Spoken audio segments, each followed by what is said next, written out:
খাগড়াবাড়ি সংলগ্ন এলাকায় একটি অজ্ঞাত ব্যক্তির দেহ উদ্ধারকে কেন্দ্র করে চাঞ্চল্য ছড়ালো এলাকা জুড়ে।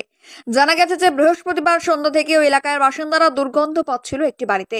তাদের সন্দেহ হয় তারা ওই বাড়ির আশেপাশে গেলে দেখতে পারে দুর্গন্ধ সেখানে থেকে ছড়াচ্ছে। এরপর কথা জানাজানি হতেই ওই এলাকায় ভিড় জমে ওঠে। স্থানীয় বাসিন্দারা খবর দেয় পুন্ডিবাড়ি থানার পুলিশকে। পরবর্তীতে পুলিশ এসে ওই বাড়ি থেকে দেহ উদ্ধার করে ময়নাতদন্তের জন্য এমজেন মেডিকেল কলেজ ও হাসপাতালের মর্গে পাঠায়। তবে কি কারণে মৃত্যু হয়েছে তা জানা যায়নি।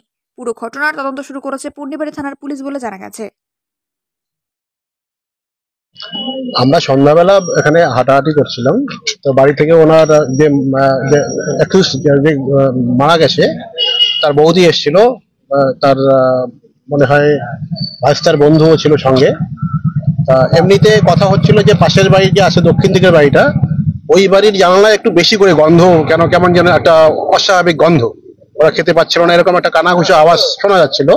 তো এই আন্ডারস্ট্যান্ডিং এ ওনার বৌদি ছিল আর যে ভাইস্তার বন্ধু, প্রথমে টিনের গেটটা খোলা হলো।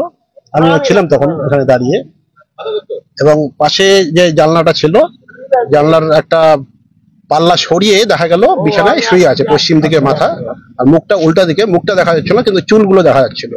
জানলা খোলাতেই একটা দুর্গন্ধ আসছিল। তারপরেই আমাদের মনে হচ্ছিল যে এটা পুলিশকে জানানো দরকার।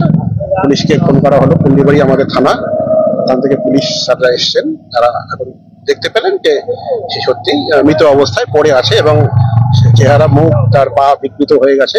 মানে এটা দেখে বোঝা যাচ্ছে যে বেশ কিছুদিন হলো যে